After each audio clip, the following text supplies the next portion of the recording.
Xitoy doiralari Uyg'ur vaziyati haqidagi har qatimliq bayonotida chet el muxbirlarini rayonni ziyorat qilishga va vaziyatni naq maydonda kuzatishga da'vat qilmoqda. Ammo yana bir tarafdan Sharq Turkistonda qatma-qat to'siqlarni qurib, chet el muxbirlarining ziyoratini mumkinsizlashtirmoqda. Xabar qilinishicha, G'o'lji nahiyasining Cho'loqa yezisidagi bir amalliq mudiri yezining nazorat tuzumlarining qattiqligini tunishtirib, yezining darvozasidan chet elliklarning kirishiga ruxsat yo'qligi va yaqin 6 yilda birmi chet el muxbirining yeziga qadam besib boqmaganligini aytgan. Cho'loqa yezisining butunlay qurshov tom ichiga ilinganligi oshkorlangandan keyin aniqlashlar davomida bu tuzumning nahiya bo'yicha yo'lga qo'yilganligi ma'lum bo'lgan. Yaqında Qashqarda ziyoratda bo'lgan Fransiya axborot agentligining muxbiri yezilardagi vaziyat va cheklamalarni fosh qilgan edi. BDT umumiy kengashining 2023-yillik umumiy munozarasi 19-sentabr kuni boshlagan bo'lib, Amerikadagi nufuzli aqllar ombiri bo'lgan Atlantik kengashi va hamda kishilik huquqni kuzatish tashkiloti birlikda BDT umumiy munozarasiga yandash bir faoliyat uyushtirib, xalqaroning diqqatini Uyg'ur masalasiga tortmoqchi bo'lgan.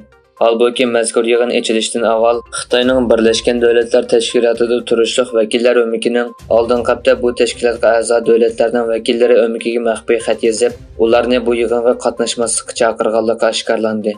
Yuqorqi bu xat ijtimoiy taratqularda oshkorlangandan keyin kuchli inkas qo'zg'adi.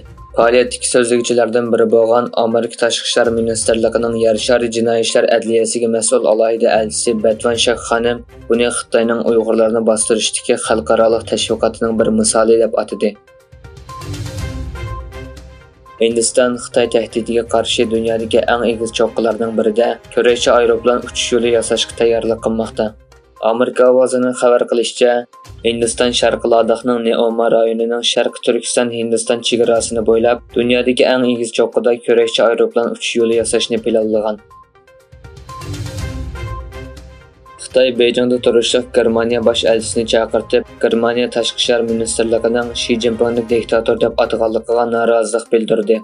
Egilinishcha, Germaniya tashqi ishlar ministri Annalena Baerbock Xitoy rejimi raisi Xi Jinpingni diktator deb atagan bo'lib, Xitoy dushanba kuni buningga siyosiy ig'vogarchilik deb norozilik bildirgan. Xabarda qayd qilinishicha, Germaniya tashqi ishlar ministrligining bayonotchisi Germaniyaning Beyjingda turishliq bosh elchisi yakshanba kuni Xitoy tarafidan ministrlikka chaqirtilganligini bildirgan bo'lib, buningdan ilgari Xitoy Germaniya tashqi ishlar ministrining aloqador so'zlarini intayin kulkilik deb ayblagan. Ozarbayjon prezidenti Ilhom Aliyev Qorabog'dagi terrorlikka qarshi turish harakatidan keyin bayonot e'lon qildi. Ozarbayjonning Qorabog'dagi terrorlikka qarshi turish harakati muvaffaqiyatli tamomlangandan keyin televiziya nutqi so'zlagan Aliyev xalqqa xitob qildi. U Qorabog'dagi Armaniya bo'lgunchi kuchlarining qurol tashlash kelishimini qabul qilganligini aytdi. U Ozarbayjon bilan Armiyaning ikki davlat orasidagi masalalarni hal qilib, tinchlik kelishimi imzolashga ko'p vaqt qolmaganligiga ishonadiganligini bildirdi.